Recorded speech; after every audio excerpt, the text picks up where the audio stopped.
Hey guys, this is Stephen Palmer here from golfingstudio.com, and this is a little video we put together talking about a couple of the most common golfing myths. So first of all, I want to talk about where exactly do these myths tend to come from. Golf is a weird game. I mean, it's a game like no other. I mean, in how many other competitive sports do competitors try to help each other, like in golf? You even see on tour, the guys helping each other with their putting or whatever. I don't know any other sport like that.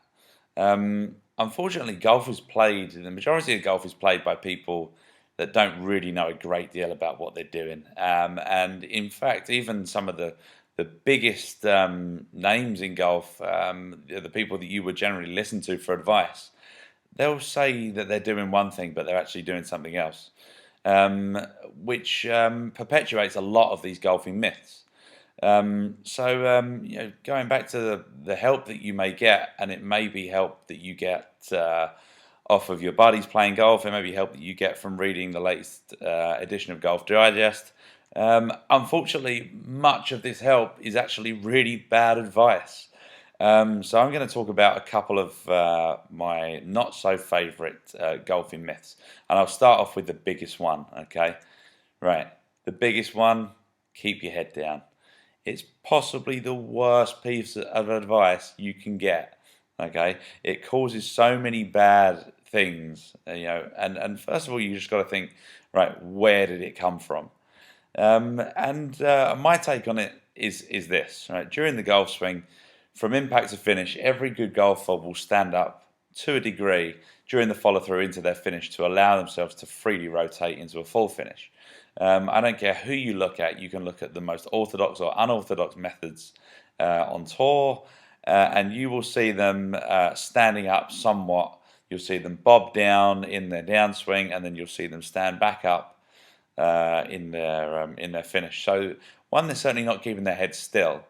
Um, to look at it another way as well, I've actually never seen a player actually looking up. I've seen a lot of swings in slow motion. I've never seen a player accidentally looking up before they've hit the golf ball. It just doesn't happen. Anyway, this standing up action coupled with a terrible shot can often look like a swing error to the untrained eye. I mean, how many times does it happen to you guys during a round?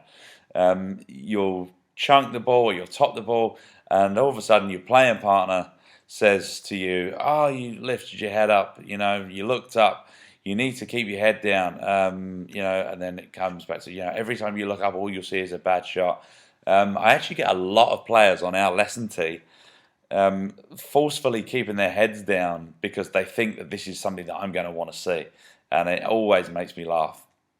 So let's get into why it's such bad advice. There are so many problems associated with a player trying to keep their head down, and these are a couple of the main ones. Poor body movement. Poor body movement. When a player thinks about keeping their head down, the first thing that happens is they usually don't rotate into a full finish. Physically keeping their head down. I mean, you can try it now. Try and keep your head looking down, and then try and turn your body so that it's facing the target as you would want in any classic finish. It's just not going to happen unless you're hypermobile in the neck. It's not going to happen. It basically means that you're putting the brakes on before impact. This can cause you a lot of clubhead speed. It certainly messes with your sequencing. And as I've mentioned before, when the player thinks about keeping the head still, usually everything else also stays still, which is certainly not what you want to happen in a good golf swing. This means very little body rotation and weight shift during the swing. This is going to cost you clubhead speed, and it's going to cost you in your quality of strike. Okay. Another reason that this is so bad, it causes a number of injuries, neck, shoulder, and elbow injuries in particular. You've got to think that the average golfer swings their club head at somewhere around 85, 86 miles an hour. If a player restricts the natural rotation of their head into their finish, they're effectively wringing their own neck. Think about it. It's your body is turning at great speed. Your head is trying to stay in one place. You're effectively wringing your own neck. The force of rotating against the still head at this speed puts tremendous strain on your joints and the muscles in the neck, and causing the going back to the strike issues it can cause. There's vibrations it sends, up the elbows and through the wrists and into the neck and into the shoulders. It creates tremendous strain on the body. So, for the golfers who are trying to keep their head down to the extent that the body isn't rotating, this is really going to cause you a lot of stress. So, what is a better way to think about it? If you still convinced, oh no, he's definitely not right. I'm definitely lifting my head up. This is a better swing thought for you. Next time you try to play, rather than keeping your head down, focus on just taking a slight divot after the ball instead. Okay, just like the picture here, you'll see that the red arrow is depicting your club head path. The club head hits the ground just about the same point it hits the golf ball, and then cuts a tiny little divot after the golf ball. Basically, if you take a slight divot after the ball, you've stayed down plenty long enough. Okay. Not only this, taking a slight divot after the ball promotes good weight transfer onto the forward foot into the finish, better body rotation, well-timed release of the club, and just all-round better ball striking. If you can take your divot, tiny little divot in the right place slightly after the ball, you'll take care of all those things. It's a way simpler way of thinking about it.